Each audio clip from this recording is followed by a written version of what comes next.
All right, everybody, and welcome to another episode of This Week in Hearing. I'm thrilled to be joined today by two great doctors of audiology. I'm joined by Daniel Romero and King Chung. So why don't we go around real quick, introduce ourselves. We'll start with you, King. Thank you. I'm a professor at Northern Illinois University, and then I have been involved in humanitarian services and research for the past 12 years, and I'm very glad to be here. Awesome. I'm glad that you're here. Daniel? Yeah, my name is Daniel Romero. I'm an assistant professor at Vanderbilt University Medical Center. This was a very unique opportunity for me, both as a professor now, but also as a student, since Dr. Chung's been doing this work for quite some time. So that's kind of how I got involved. But again, just happy to be here and share our experiences. Yeah, so I appreciate you two coming on.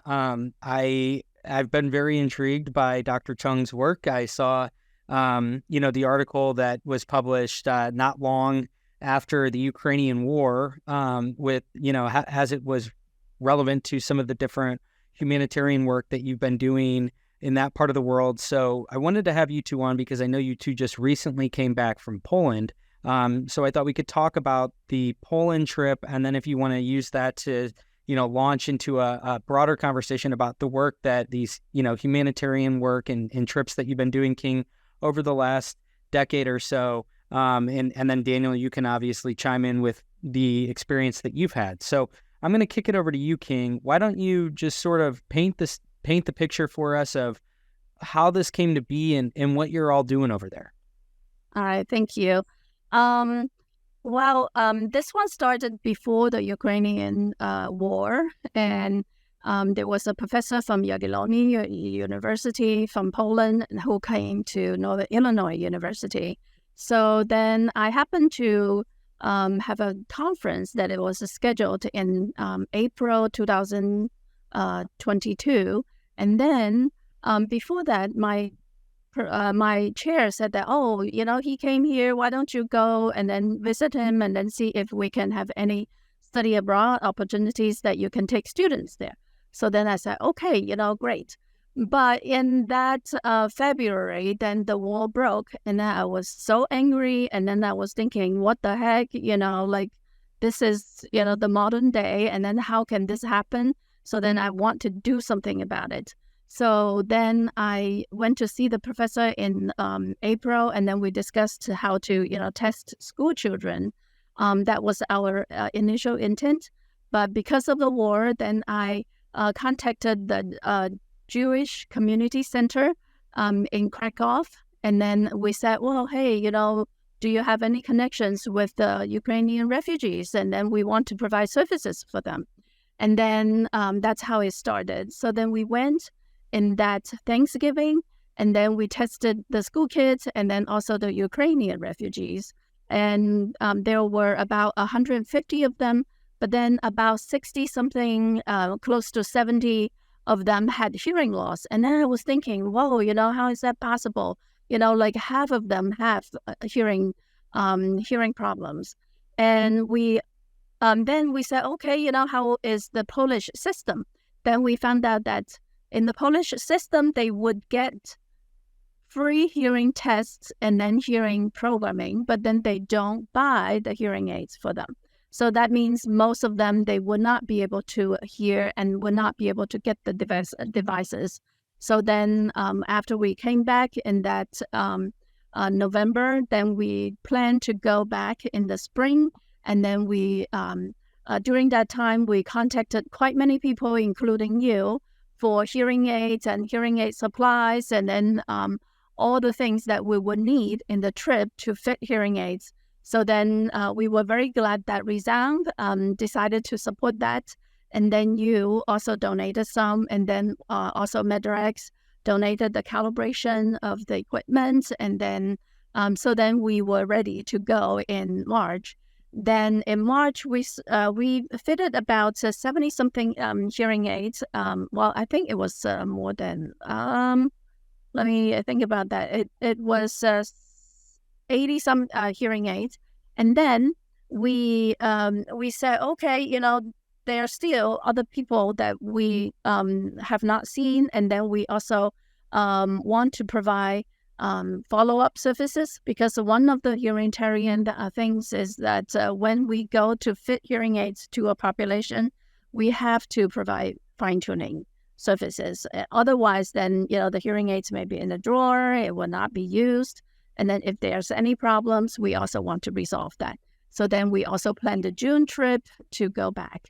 And then that's when I was thinking, oh, okay, one of the school's goal is to say, okay, how can we involve alumni?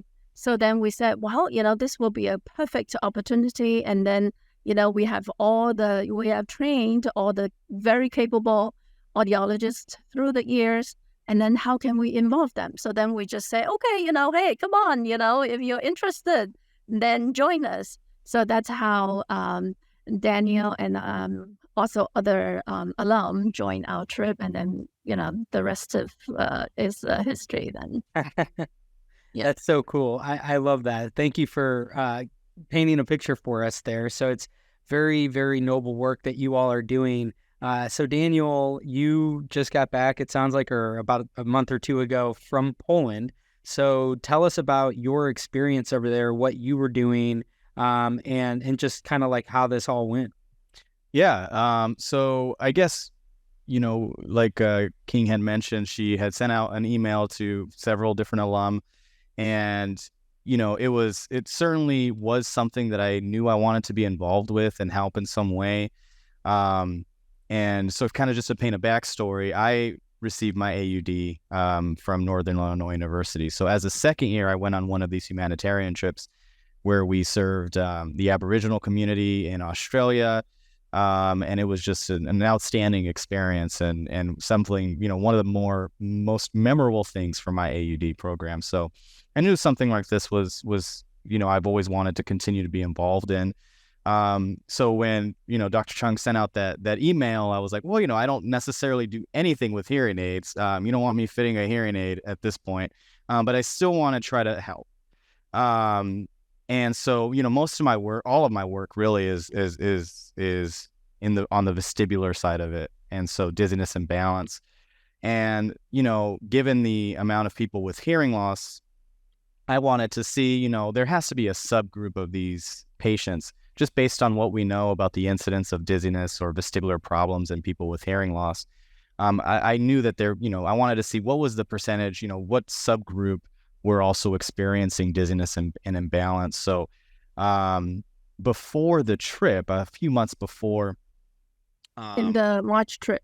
Yeah, that's right. Yeah, right before the March trip in the spring, I worked with King and one of her translators, colleagues, and we translated a case history form, and it was just a standard case history form that we wanted to see just to get an idea of how many were also experiencing dizziness and balance. And sure enough, there were a significant amount.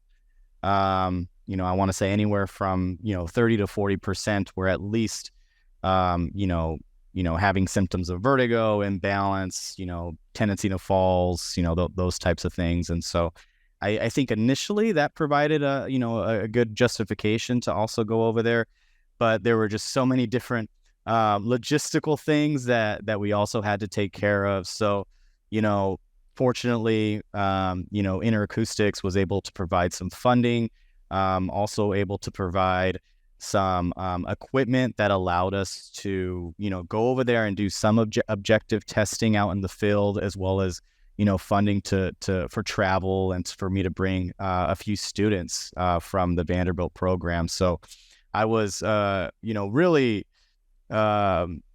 surprised on how well everything ended up turning out. It was certainly a lot of work on the front end, and I was like, okay, where's something going to go wrong here? Because there's certainly a lot of humanitarian trips that focus on hearing and hearing aids out there, but there aren't necessarily, not one that I know of, at least in the audiology community, that focused on providing vestibular services. And so, we wanted to be able to not only do a combination of objective and bedside testing to get an idea of vestibular function, but we also wanted to be able to provide them with something So there were certainly a lot of meetings on the front end, meeting with some physical therapists, getting things translated to be able to make this work. So, certainly we can go into a lot more detail on some of the more logistical things.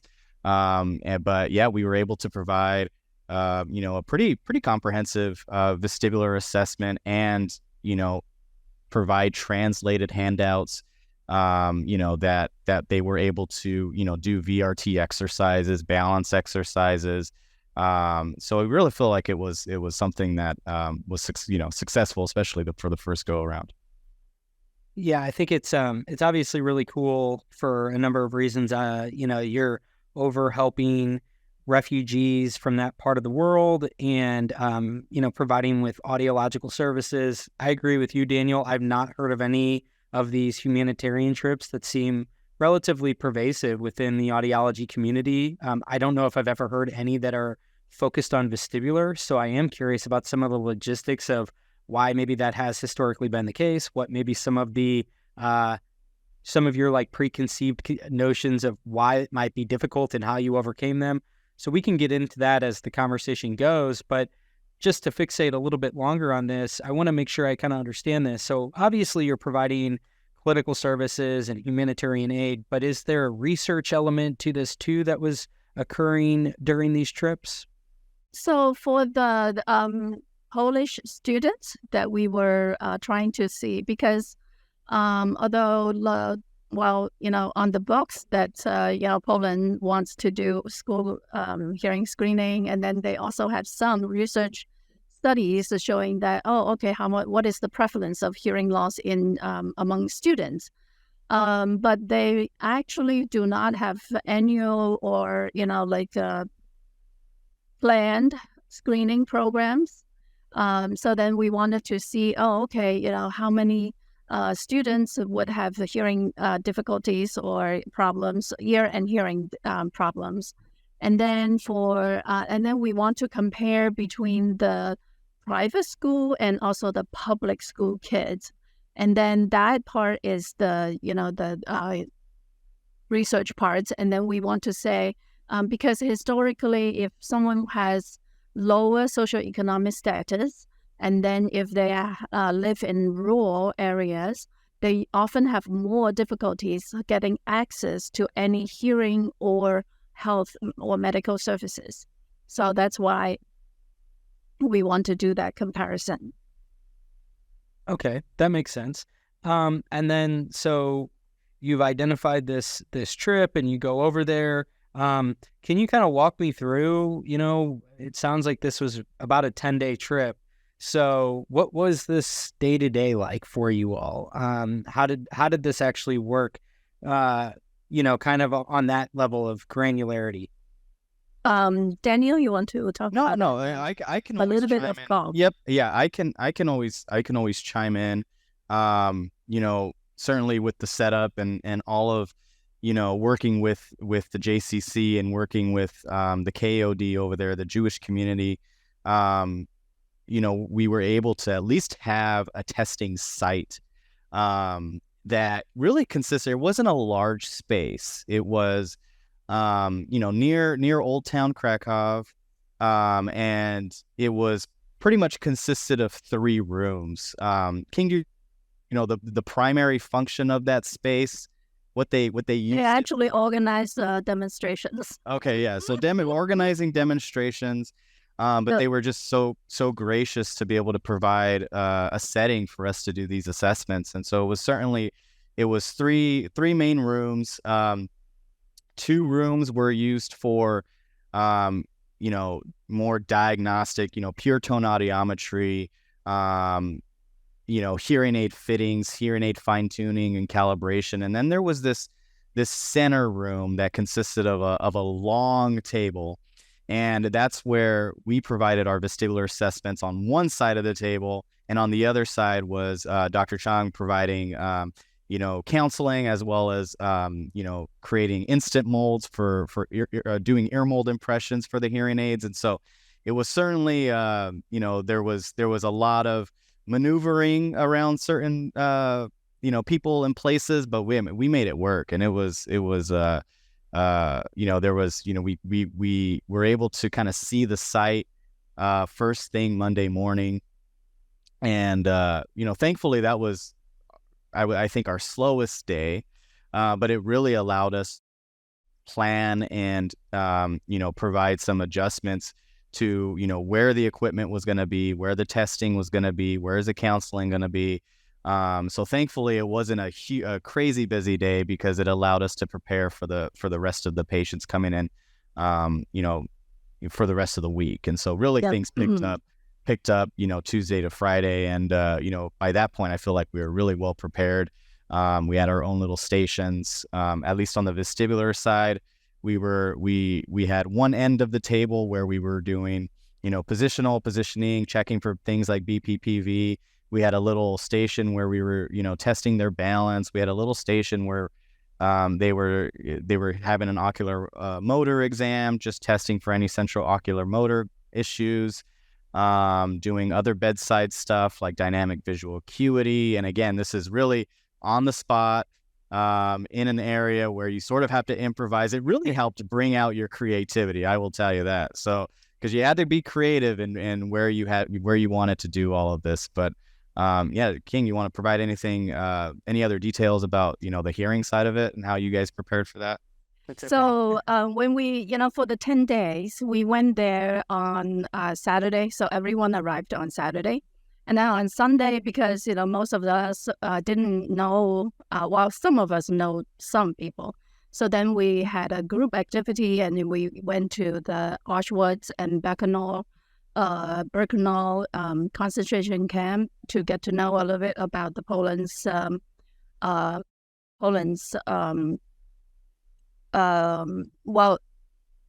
the Nazi, camps, concentration camp in Poland.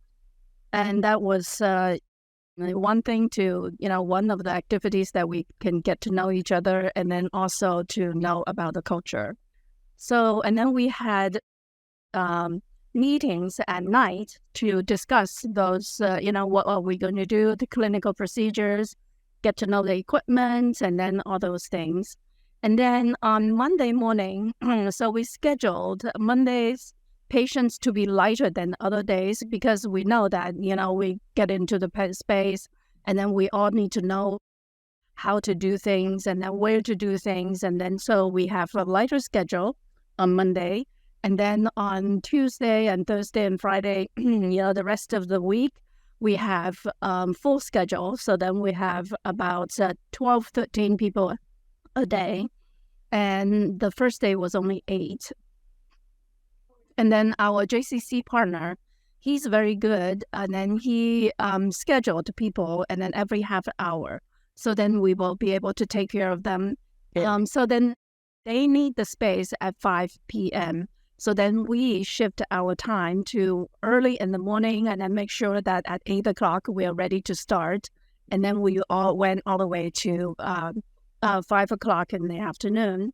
And then on Saturday, because all the members have been in Krakow for a week, then we say, okay, just go do whatever you like. So then, we have a free play day on Saturday. And then on Sunday, then it is the leaving day. So we can either leave or, stay in Krakow a little bit. And I know Daniel's group left on Monday morning, very early Monday morning. So then they also have part of the Sunday to see Krakow a little bit. So those are the day-to-day. And then we, because we only have 3 rooms, and then we use one room for hearing tests, and then the other room is the vestibular, and then also hearing aid counseling. And then the other room, the most quiet room, was reserved for the hearing aid fitting. And we actually hauled, in the first trip we used MedRex, but then in the second trip, because hearing aids might, some hearing aids might not be working, and then we need to be able to check. So we actually hauled a VeriFit unit to go. So then the VeriFit was used to fit hearing aids, and then also check the hearing aids. Very cool. Thank you for painting me a picture of the logistics of this, of how this all works. It sounds like you were able to see a lot of different patients, both on the hearing side, the vestibular side. You had a nice space that was set up for you.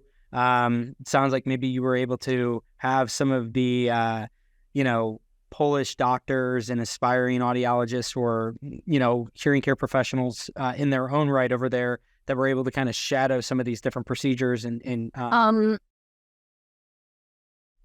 No, we have been trying to contact the hearing professionals in Poland, and then we didn't get any response. And then I also asked the Jagiellonia University's professors to connect us with the local providers, and then we were not able to do it. At least I tried for quite some time, and then I know Daniel also tried, and we were not able to do that. And then the JCC person is actually a person who can speak Ukrainian, and then he connects us with the Ukrainian population that they were serving. So he also organized and then find the translators so that we can talk with the patients. So they have been really, really helpful. So JCC is the Jewish Community Center in Krakow. So and then for the local professionals, we are still trying to connect with them because it is very important that the locals know what we are doing. And then, it's like someone go to your home and then they do something to your people, and then you didn't tell them. So it's not okay, right? So then, we always try to connect with the professionals there. Gotcha. Okay. That was the other thing that was really nice was, Kingham mentioned that we did have translators there. There were 3 that kind of, were on call to wherever we needed. They kind of, if somebody, needed instruction for a hearing test, they moved to that room. Instructions for counseling, instructions for, real ear verification, that type of thing. So we really couldn't have done this without the translators too, because they were so incredibly helpful. At least on the vestibular side, we had like translated instructions on paper, but we used a lot of, again, really like promoting a lot of creativity on the spot, especially because we're doing this out in the field. So we were using a lot of body language, a lot of hand gestures. When we didn't have access to the translators, at that particular moment in time. But other than, with counseling, that, of course, is the most important part. And, the translators were absolutely a profound component to this entire trip. Yeah. And I also want to say that JCC was very helpful. And then the KOD, all of them were also very helpful. And so in the first trip in March, and then, because we have hearing aids, and then with those apps, then we need to download the app and then so into their on phone so that they can adjust the hearing aids, right? So these are rechargeable ReSound 1 hearing aids, and so very high end and also very good hearing aids. And we and at that time, KOD didn't have good internet, so we were, having really having a lot of trouble, and then try to, work with the internet that JCC was, thinking that, maybe I can buy the internet for you. And then the second trip when we were there, KOD, which is the organization who provided the space for us, actually got fast internet for us. So, that was very, very helpful. And I was very grateful that they were also supporting us in that way too. Very cool. So, were the people that you were working with, had they ever, the patients, had they ever been exposed to anything like in this vein before, like a hearing assessment, a vestibular assessment? What kinds of vestibular conditions were you finding, Daniel? Was it primarily like dizziness, or Yeah. What was this like? Yeah, there was so I guess we kind of classified it as overall throughout the test. We classified it as a significant cases.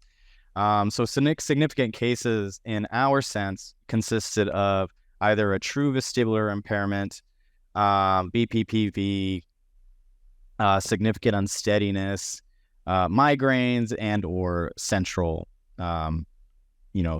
issues. So I would say out of the 54 refugees that we tested on the vestibular side, there was about 35 to 38% of them we considered significant cases. And that 35 to 38% consisted of 4 vestibular impairments, I want to say 3 cases of BPPV, 2 central cases, which was really interesting to see out there. And then a handful of people, suffering from just significant imbalance.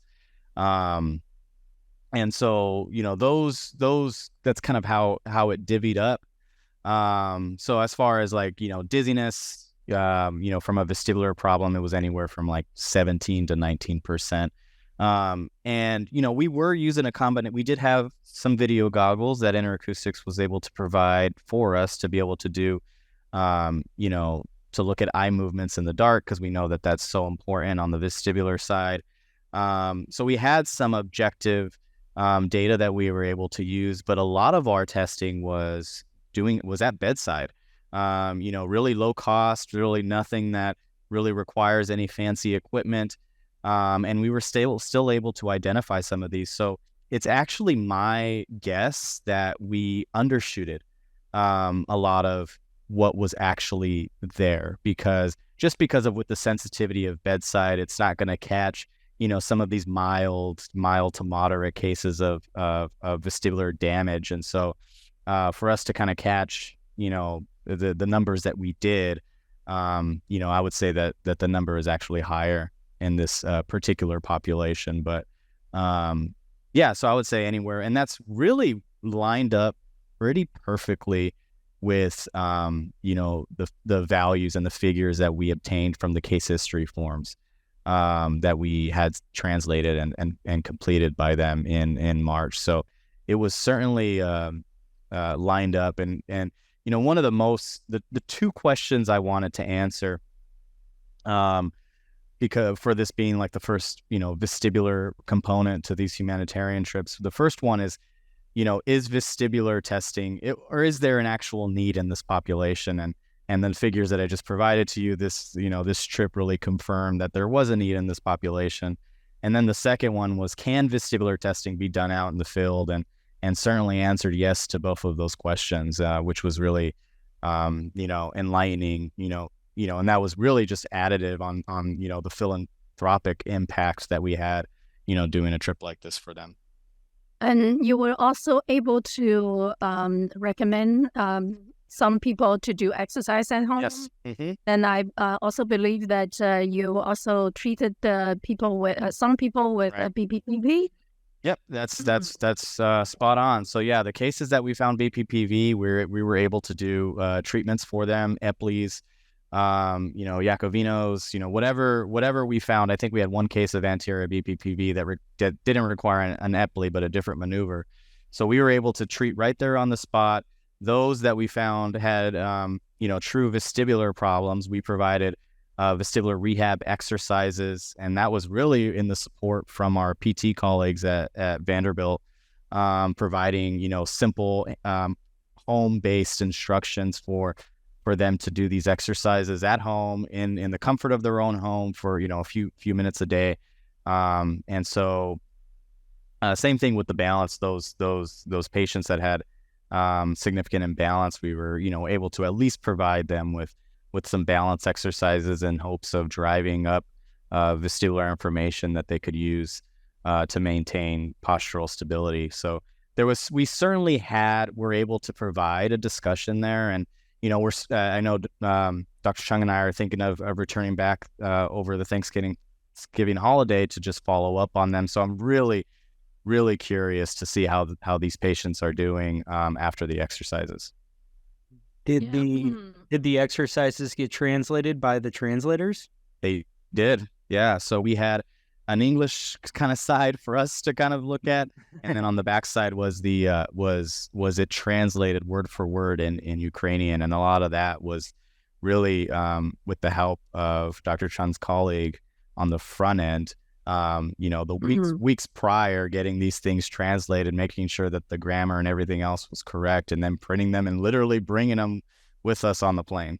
So I was going to ask, you already jumped the gun, Daniel, are you going to go back? What's next? So it sounds like you already have a trip in line. With what's that trip going to entail? Yeah. Well, for the vestibular side, we want to make sure that these exercises are helping. And so hopefully we can, see how through the objective and bedside tests, hopefully see some improvement in their symptoms. And if we're still finding things, we can always try to kind of make the exercises more difficult. So we certainly have a lot of things that we can still provide. And then, one thing to keep in mind too is the recruitment of the refugees. Their primary concerns were hearings, and so hopefully we can kind of get the word out to also let them know, hey, we're able to provide some balance services as well. Or if you're dizzy or if you're imbalanced, come and get tested, and we'll go from there. So there's certainly a lot of things. I know that this is particularly a door that has been open that I don't want to close at this point. It not only has a clear impact on the refugees that are going through so much over there, but also I think just opens the door to what's possible in vestibular audiology, as well as what's possible and has broader implications for education and communication sciences and disorders. Because I brought 3 students with me, and so certainly that is going to be an experience that they'll remember after they're done. Awesome. Closing thoughts from you, King? Okay, so for us, and then we definitely want to apply fine-tuning to the patients that we have fitted in the last 2 trips. And we also want to fit the 13 years. And after the trip, the JCC person told me that there were 4 other people who did not respond in the first time, and then they also wanted to get hearing aids. I think that was good. And it probably was because that they heard the good things from their friends, and then they said, "Oh, okay, I want to be a part of that too."